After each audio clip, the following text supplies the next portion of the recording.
'cause we're all the same. We're links in the chain. Hey. What's up, everyone? Hey, I'm Dr. Lynne. I'm Justin. And we welcome you to Working It Out Across Generations, where we talk all things conflict. So what are we talking about today? So today we have a really, really cool topic. I think it's very fitting as far as just generationally speaking, right? We do develop our topics, considering things that we both can speak on, with our lived experience. But today we're going to be talking about formal education versus lived experience or informal education, right? Going a different route from formal education. And I think this is a very timely topic and has been a timely topic for quite some time, considering just that, we've seen that there's so many more success stories of people out there who don't have a degree, right? Who did not go the full length of their academic education and have created very, very successful lives for themselves, for other people around them. And I think that it just brings up the question of, whether or not formal education is the main route, the only route to go towards any sort of guaranteed success.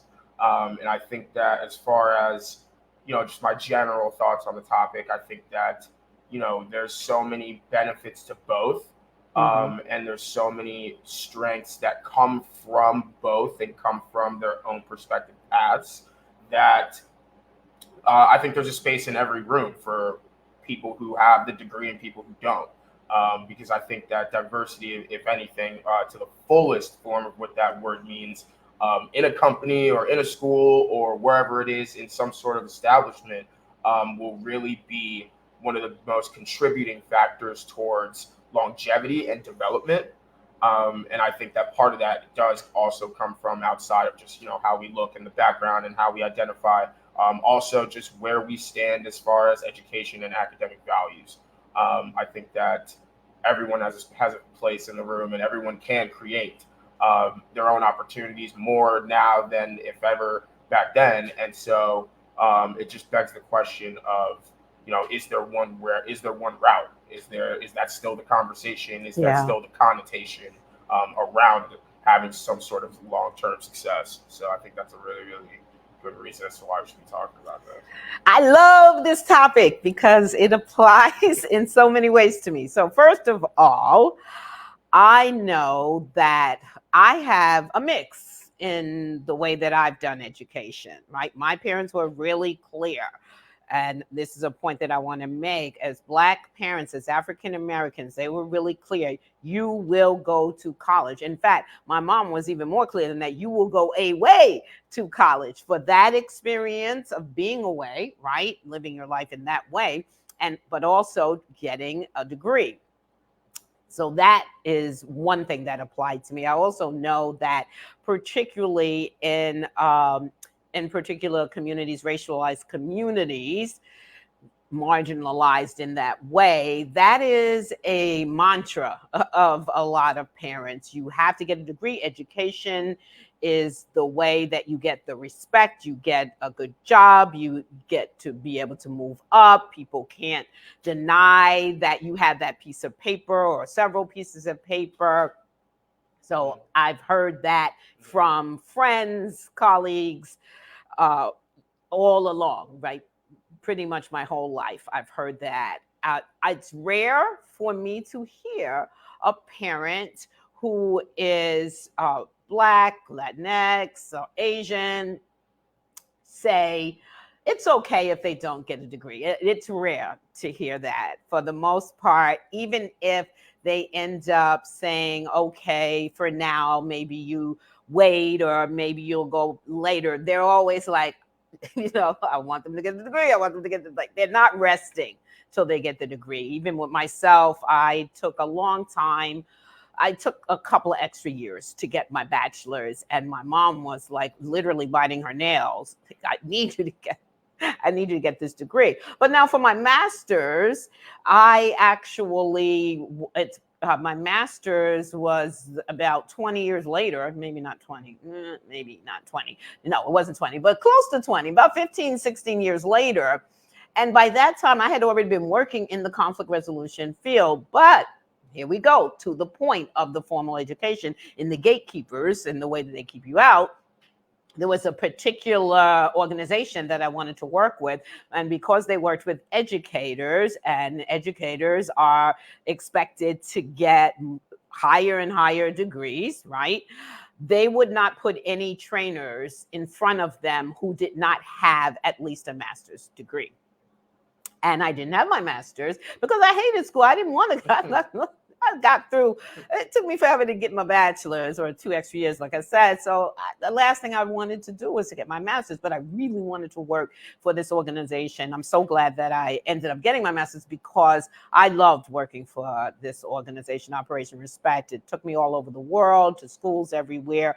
But the thing was, by the time I went back to get my master's, I had been working in the field.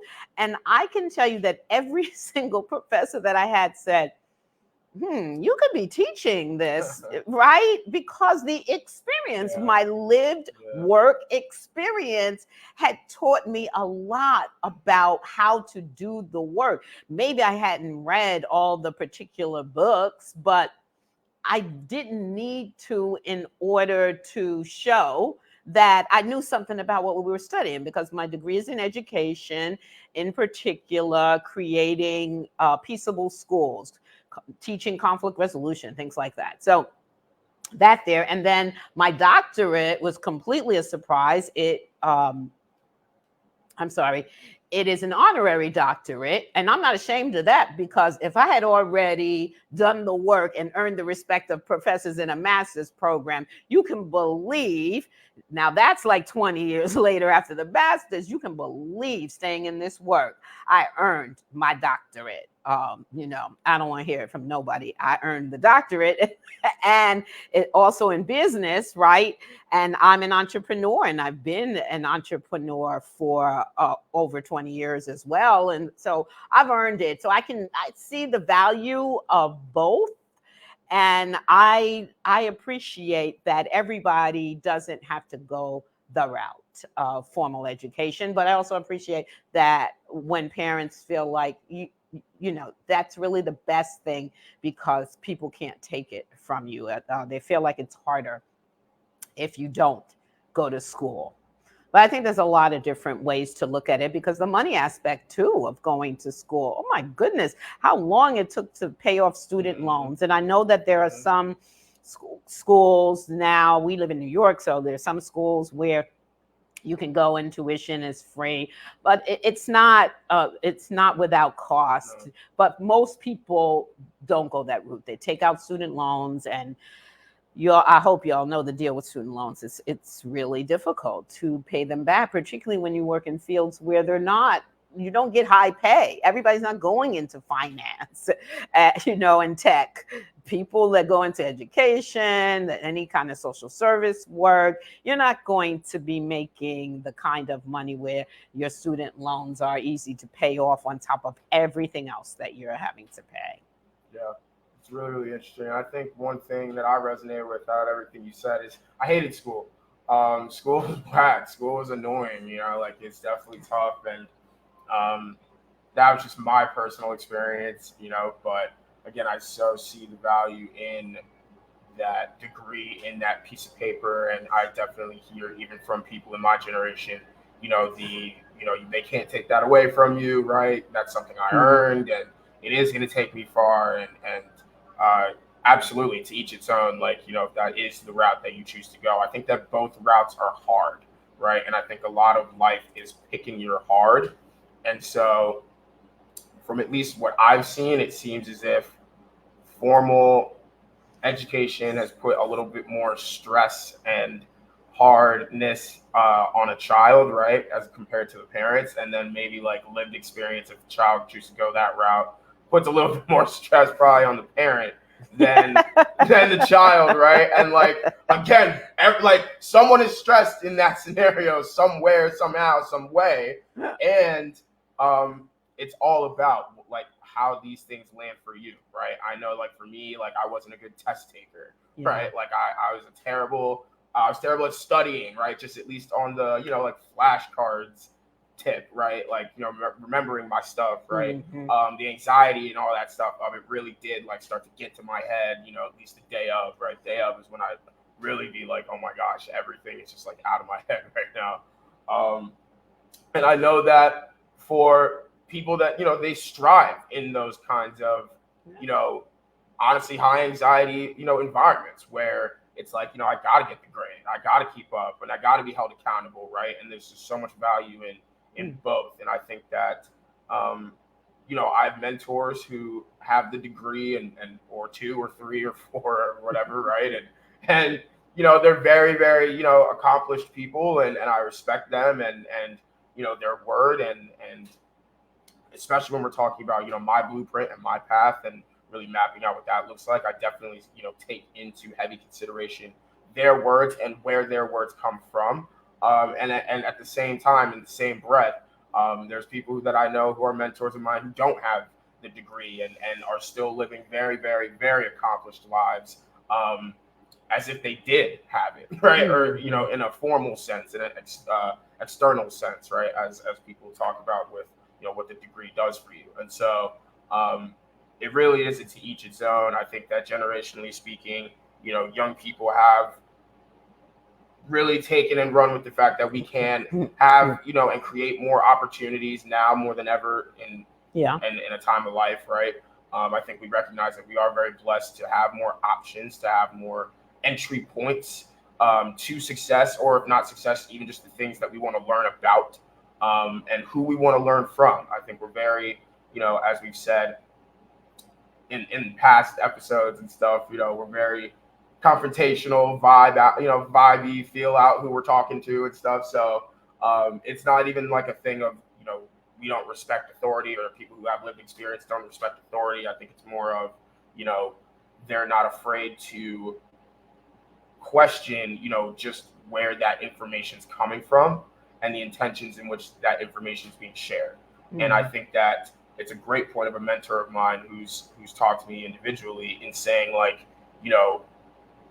you living in this time as a young person, like, you're so much more free than I was when I was 23, in the sense of, let alone options of where you want to go in life, how you want to enter those things, but like exercising your right to expressing how you feel within each route that you pick. Even when it comes to, like, talking to family, when it comes to talking to friends, right? She was just saying, like, that's a very free thing to do, which does show progress in which, where we've gone as far as not limiting ourselves to thinking there's only one route to go or one particular entry point to go towards longevity. It's about longevity at the end of the day. I think everyone wants to live a long life, and everyone wants to have a sense of security and in the things that they're doing and putting out there, and hoping that, some of that comes back to you. All right. And I think that a degree can give that to you, and also not having a degree can give that to you, right? And I think we're in a great time to create your opportunities if you feel like the ones you're going after aren't giving you everything you need.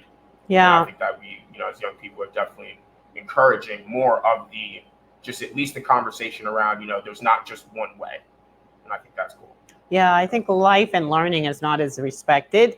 Certainly when I was coming up, nobody ever talked about starting your own business, which is interesting for me, because I can tell you that my mom was brilliant at the things she did. She was way ahead of time around computers. She came out of high school typing 90 words per minute. She was just meticulous about everything that she did, and she was a secretary.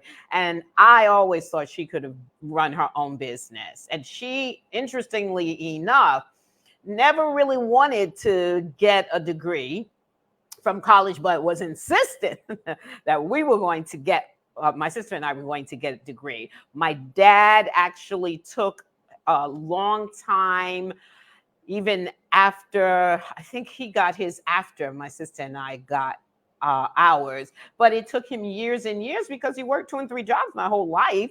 But he really felt the value of getting a degree. He wanted to do that. And so for him, that was really important. But I have to say that coming up, there was no conversation about being an entrepreneur or doing anything but going to college. And in fact, if any child and young person expressed any thought of not going, the village came together and let them know, especially in the Black community, that's not going to happen. You need to go to college. And in fact, the picture was painted that you would be an absolute failure, that life was hard enough as being a Black person and growing up in America, and so many barriers before us as it is, that why put one that is a huge barrier as far as they're concerned in front of you. So you didn't get away with just deciding like you can now, right? Well, do you, people, I've heard people even ask the question, do you want to go to college? That was never, ever, ever asked. Yeah, I hear it now, but it was never, ever asked. When I was growing up, it was assumed that we were going to go to college, and there were no ifs, ands, or buts about it. That's the route you were going to have to take. So interesting. We have a comment from Melissa. Hey, Melissa. As a military spouse who worked full-time after gaining a med-sec certification, I was a non-traditional college student. Frequent moves made consistent and compatible higher ed a challenge. Yeah. That's the other thing too, is the going straight through. So especially for someone like me and you, I hope you didn't get it from me. I just, by third grade, I told my parents, I have got to drop out of school.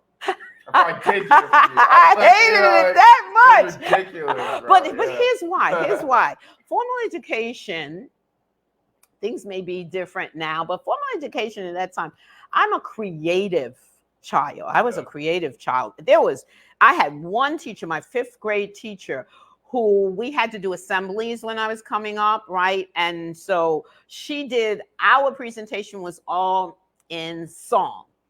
That was 1969. That was the year that, oh my God, I could sing the song because I'm that creative that my mind remembered that, right? Brain loves stories, and songs are tell a story, but everything else was so dry, boring, and matter of fact, not to mention the fact that I never saw anybody who looked like me reflected in the curriculum that I was learning. So I just did not enjoy school at all. I convinced myself from the challenges that I was having with math, which were significant challenges, that I was not smart in a lot of different areas. I was creative, and math was certainly one of the places where I had convinced myself that I wasn't smart.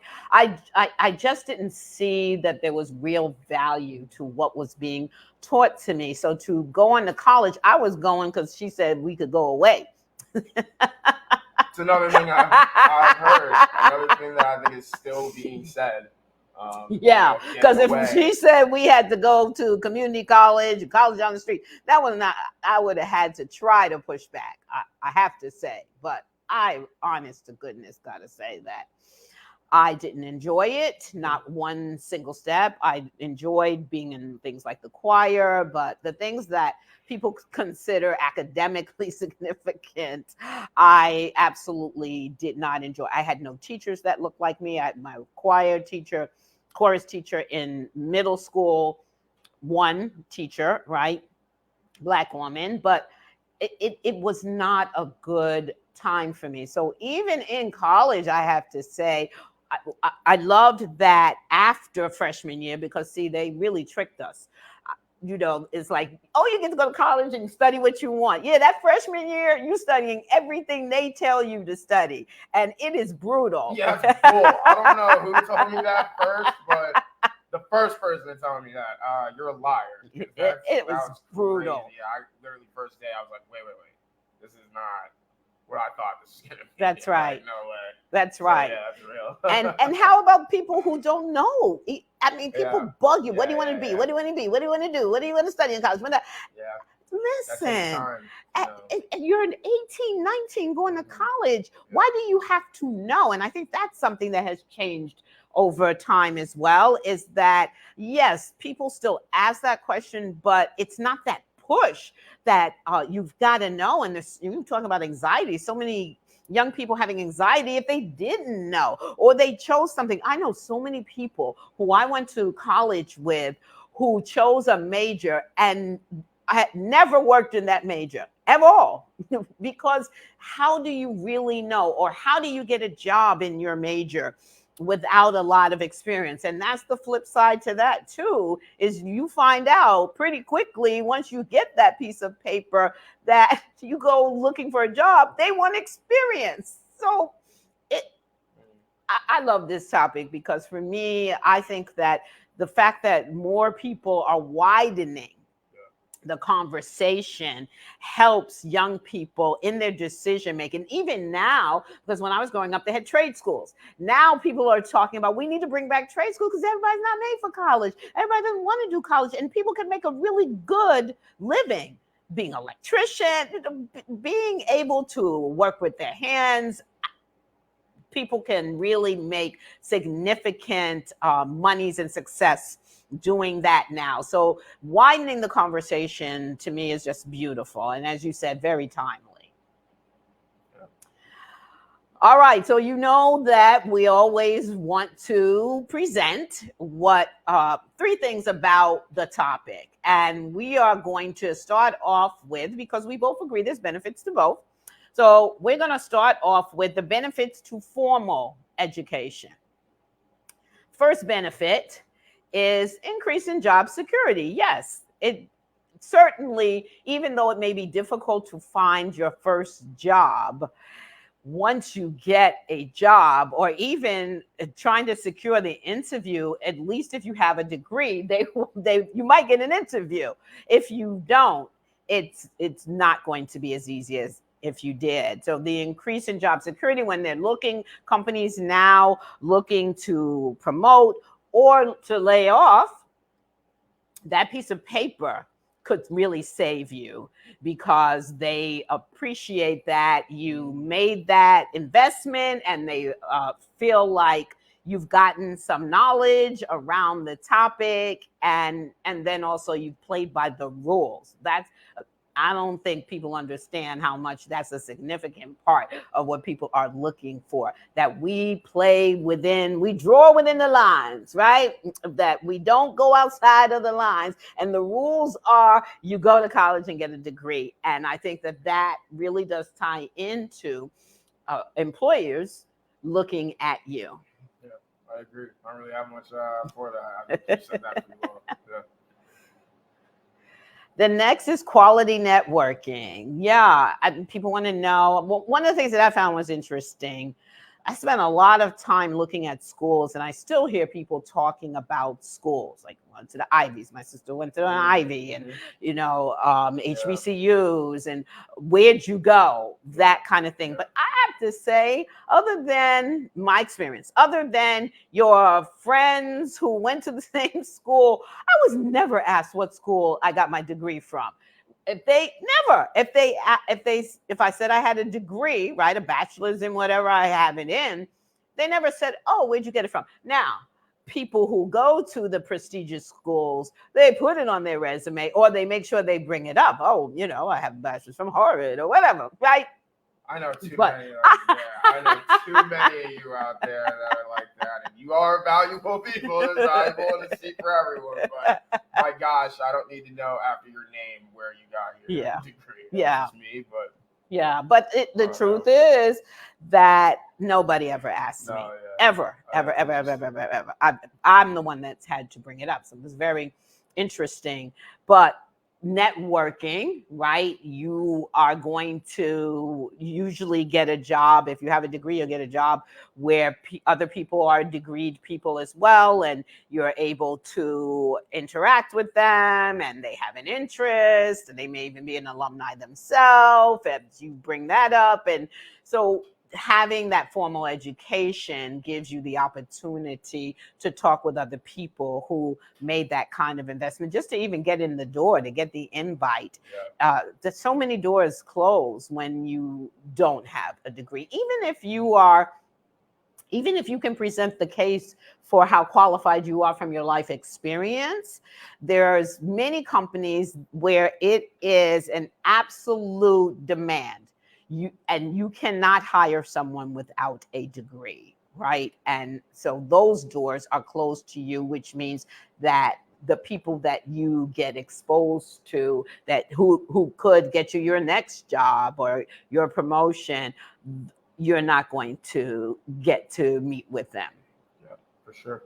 I think it just gives you, an easier entry point Right. to those rooms. Absolutely. I think anyone can get in those rooms, but definitely that degree will help get you in the door. And I think in a lot of cases, like you said, I'm really glad you said it earlier, keep you in the pool. Right. I think that's really important. Right. But I will say that even if you get in the door, which I think you should be able to get in the door with lived experience, the question always will come up. So where'd you get your degree from? Yeah, for right? Sure. Yeah. For sure. Yeah.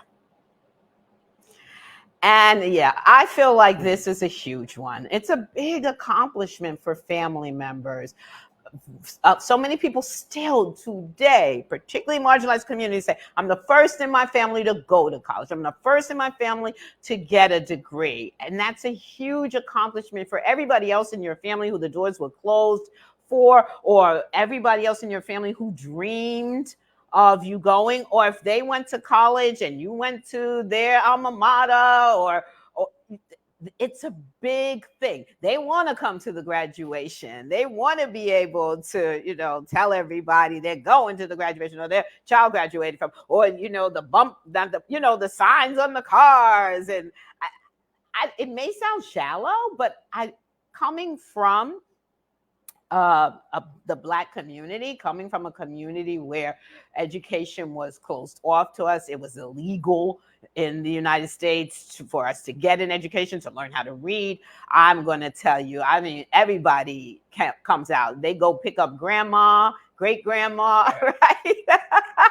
Uncles, cousins, right? Yeah. Well, look, we're guilty of it. We got pictures of you in your preschool, and your brother in preschool. We had the graduation cap and gown preschool, and we had lots of people. We had a lot of people there because it still is. It's a major accomplishment, and family members are disappointed if that isn't something that you achieve. Yeah, and I think that it's just one of those things that's bigger than you. Yeah. You know what I mean? Like, it is, of course, for you. It's your name on the paper and all of those things. But I do know for people, it's like, this is for my family. This is for not even just like my name on a future house, right? It's like so that I can have my family over, so that I can, all these different things. And I think that that's definitely a very big and valid motivator for people to go through with formal education and to push through that hard. Remember, both things are hard, and getting that success regardless on both ends is difficult. But this is definitely a big motivator for why people choose that route. Yep. So I so respect that. And I think with that, we also have some benefits to using your lived experience, using your informal education to reach that longevity, to reach that success. Again, it can happen in both routes. We have more opportunity than ever. So let's talk about just some of the benefits that come with going the informal route, or using your lived experience as your IP. And first, I would say it's less expensive. Now, it's expensive, and you're still going to need money, and you're still going to have that edge to you to go get it, right? There's this hustler in using your lived experience and informal education, right? And at the same time, in the same breath, you're not worried about necessarily tuition. You're not worried about textbooks. You're not worried about, all these different things that really do put people in a bind. Well, loans, like we were talking about, all these different things that really can stunt people's ability to reach some of their even just financial freedom, let alone their everyday doing what they want, being able to live the life that they want. And I think that when you go the informal route, when you use your lived experience as your IP, it is less expensive. It is less expensive. You do have to have that hustler in you to go get it, but you do not have to worry about some of those like on the clock outside of, I guess, like rent and like all these other things. Paying for your own food and stuff. But you do have a little more flexibility with what your costs look like. So I think that's really, really cool. It is really less expensive. Yeah, I mean, I'm an entrepreneur, so I know how much money I spend on my business, investing in my business. It's a lot if you really want to take your business seriously. And as you said, do the hustle, but also just get yourself out there. There's expenses to that, but nothing like college tuition. If you're going to anything that is not tuition free, you are paying a lot of money. And because you are taking out loans, you are paying a lot of money for a long time. If you don't take out loans, you're doing 2 and 3 jobs. I did work study and took out loans. I mean, it's an expensive venture. And a lot of times families will put themselves in situations financially that really hurt them in order to get that degree. And the goal is just to get it. Don't worry about how much it costs later. Take out whatever loans you want, but just get that piece of paper. But lived experience, there's no way the costs measure up to formal education. Yeah, for sure. Thank you for that. Next, just an increase in flexibility. I think you're just a way more you just have more access to flexibility. So it's from everything down to what you even want to learn, to if you even want to drop that learning, to what you're interested in, to what you want your business to look like, the costs, if we're talking, less expensive or keeping that going, the costs of what these things look like, as far as, when you work out your margins, how you want things to go and what's, budget approved and all of these different things. And even just in your time, where you put your energy, all of these different things. I believe that you do have an increase in flexibility, considering that you just have more control over and more of a hand on and a hand in where these certain things play out on your chessboard. It is still a chessboard, right? So you have to be strategic. However, it's not like, you have to go through this process of dropping a class because this professor is someone you don't really get along with or don't really learn well with. And that's, I think, even more of the case. It's not even we don't like each other. It's just that our learning styles are different. The way we retain information is different. And that causes conflict in itself, right? So I guess taking out the conflicts of going through that process of, getting out of that class, getting into another one, keeping your head on straight while all that happens. I think that formal education and going the informal route takes off and alleviates some of that pressure. And I think that only increases your flexibility and your ability to say, okay, well, I actually have a lot more power and a lot more say in how my chess pieces move here. Yeah. So what do I do with that? And where do I want these things to go? And I think that there's a lot of power in that, and there's a lot of value and a lot of lessons that come out of that. So. Yeah, I got to give it up to my mom on this one. She was very clear.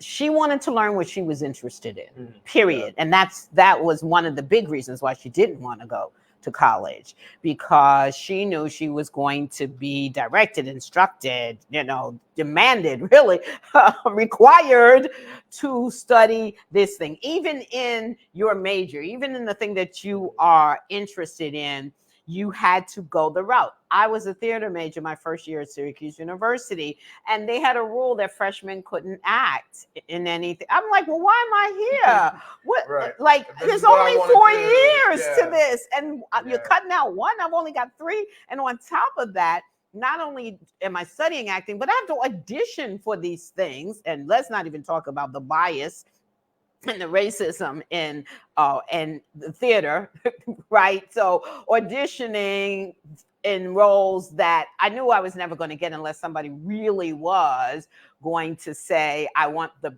person who's the best for the role. Doesn't matter if they don't look like what I envisioned the person would look like. But there was not a flexibility in that. I think that lived experience allows you to go after the things that you are truly interested in and learn those things and master them. While somebody is studying the textbooks of what the formal educators want, you are living the life and getting the experience and doing the job and making the mistakes on the job. And to me, if you're the person that really wants that, then the lived experience way is the best way. But I know a lot of people like structure and they love school, so cool. But for those of us who really are interested in learning a little bit about this, learning a little about that, what do I need to really be able to go forward in this path? There's so much out there. And I tell you, when I started really working my business, I studied a lot of things for free. It's out there. So that's the kind of flexibility you really want. Yeah, I agree. I think that's a great point. I think there's just not a one size fit all approach to honestly anything. Even though, certain communities like schools and whatever, right? I go here and whatever, right? They have their own certain set of the way they do things and whatever, but and I think everyone loves or needs structure and discipline and all these different things. And I think that, it's a lot more freeing when you have more say and power over, I guess, what that structure even looks like. Yeah. So I think that's essentially why we say increase in flexibility. Yeah.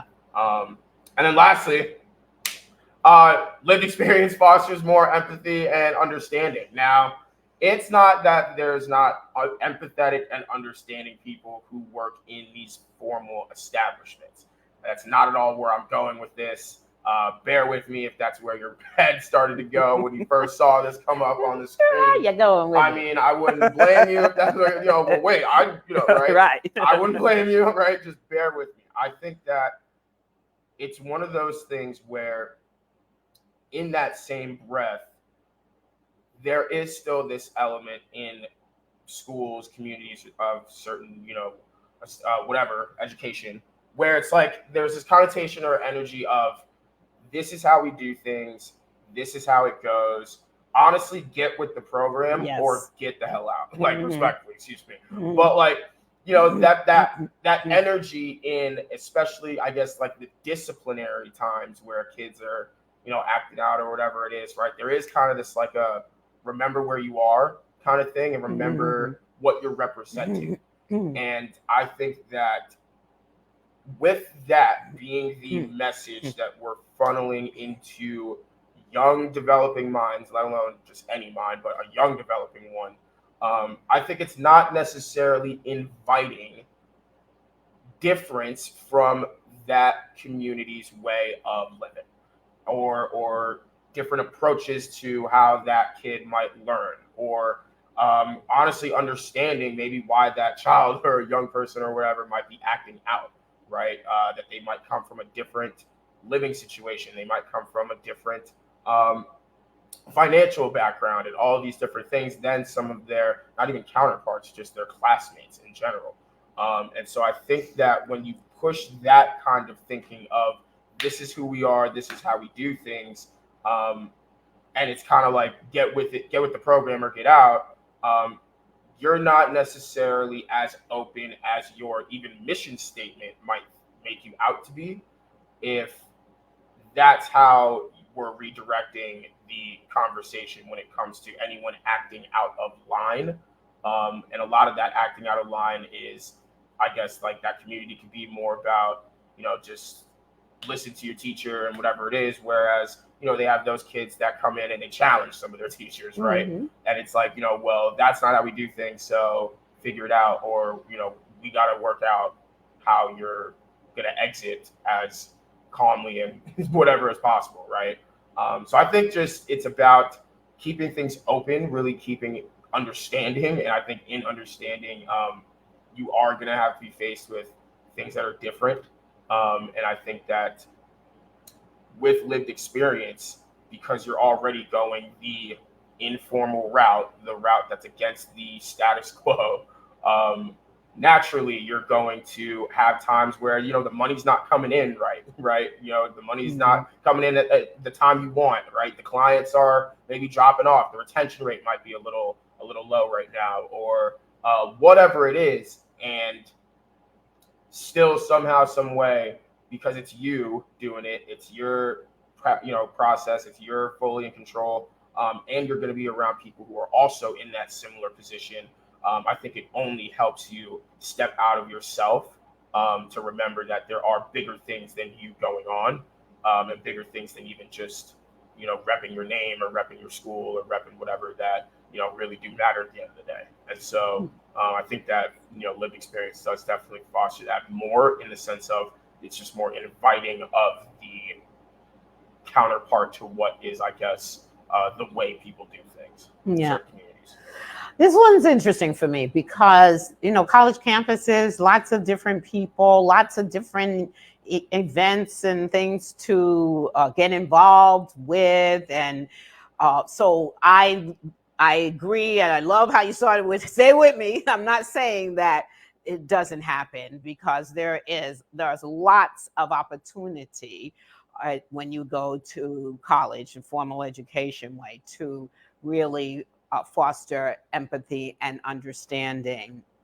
I think that when you talk about lived experience, well, number one, a lot of times you are around people who may have gone the same route as you, and their stories may be very different from yours, and yet you're on the same path. And then you understand that it may not be that college was for everyone. And if you're going against the norm, because it is still the norm for formal education, then you have the opportunity to really try to empathize and understand other people who have chosen that path as well. You will meet all kinds of people really in doing the work of whatever it is you're doing that is not on the formal education path, your lived experience. You may be able to chart your own course in places that you wish to go and study and to be around other people. And that's not necessarily, was studying abroad, but again, in that container, it's a very different thing if you are able to have that structure, because like you said, the structure and the discipline of having lived experience means you've got to set goals, you've got to be able to think about what you are doing and where it's going to get you and why that's important for you. But you can have, through that flexibility, the opportunity to be around people that you might never have been around in formal education settings. And it does build that empathy and understanding for other people and other situations outside of your own and the norm. Yeah, that's good stuff. I think at the end of the day, whichever route you choose to go, I think that you're going to learn a lot. You're going to learn a lot from yourself. And I think that, you can pick up valuable mentors and people along the way who have some answers that they can definitely give you along the way. And I definitely think that it's great that, there are more opportunities out there and more opportunities to create, more space to create. I think, creation and creatives are definitely being a lot more celebrated and embraced and held, and all those different things, really creating something from nothing. That's really, really cool. And I love that. And I so see how, that piece of paper or two or three or four gives you some more security, if not in life all the time, in more of the fact that, I did that. I put myself through that.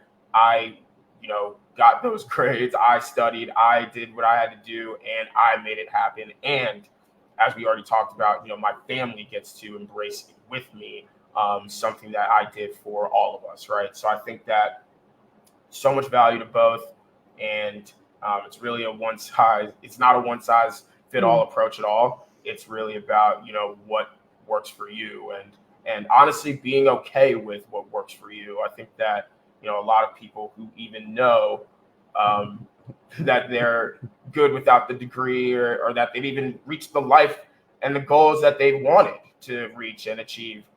Still in the back of their mind kind of feel like, at least in my personal experience that I've heard, feel like, damn, maybe if I did have the degree, I wouldn't have had to go through this, or I wouldn't have had to, deal with that, right? Or be in this environment and all of these different things. So I guess just making it more okay in a conversational sense when these things come up, to say like, it's not weird if people, I guess, don't go the formal route, and that, if anything, you never know who's in the room, and honestly doesn't matter all the time like where their education came from. I think that if they're in the room, then they're qualified to be in the room. So it's really, really interesting. There's a lot to this topic, and I just so respect any and everyone who cares about feeding themselves. And I think that education is just one of the best ways to feed yourself.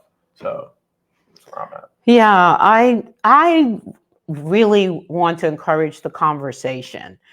I know that there are still folks out there, parents out there, that are very resolute. And, I don't even want to talk about it. You are going to go to college, even to the point of you can't stay here in my house if you're not going to get your education. If you want to work, some people do the work and then study at night, right? Or the reverse, right? Go to school during the day, not study and work at night, and to get both pieces. It takes longer, but you're getting that work experience, that lived experience. And I also want to extend it even more to say that sometimes it's not even the experience that you get by from working for yourself or going after a business for yourself. It's the experience that you have acquired just living your life that we don't value in the same way that we value, right, going through formal education.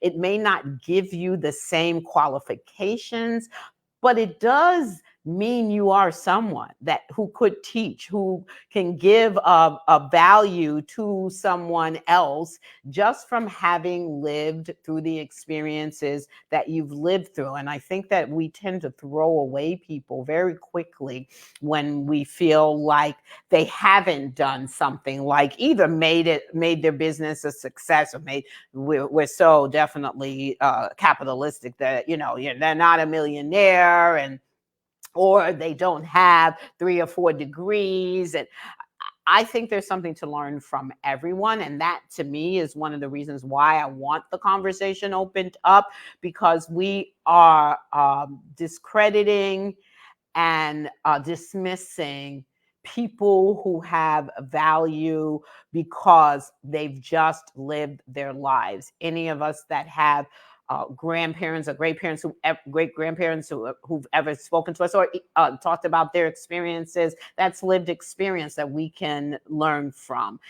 Even your parents, if they didn't go to college, but they can teach you something that just by telling their story and talking. Again, it opens up that conversation so that we're not so much in this place of the only real value in terms of education and learning is through formal education. No diss to formal education. It's gotten me a lot of places. But for real, this conversation, I think, was really good. And I hope that it leaves you with the thought of having the conversation with someone else in your life. Yeah, for sure. Thanks. Yep. So we thank you as always for tuning in. We love our audience. We appreciate that you tune in, and you can catch us, you can see us on E360TV.com, Roku, Amazon Fire TV, Apple TV, and there'll be others added to the list. But watch us on your big screen, right? That's your opportunity to really see us in live and in living color on your big TV. Also, please, you can watch us live on our Facebook page, Working It Out TV show, catching the replays there as well. Please subscribe and like. Same thing for YouTube. Please subscribe and like our YouTube channel, Working It Out Across Generations. We love you and appreciate you. And we want to leave you with our signature closing. Yes. Well, first, before I say that, small is all here. Every like, every share, Yes. every view, every comment, every piece of engagement, any just comments you've left us, even in our email or on any other platform. I mean, truly, it means more than the world to us. So thank you for rocking out with us at any point in which you have. And yeah, you know what we leave you with. Conflict is here to teach you something about yourselves. So go out there and find out what that is. I'm Justin. And I am Dr. Lynne. This was Working It Out, and we'll see you next week.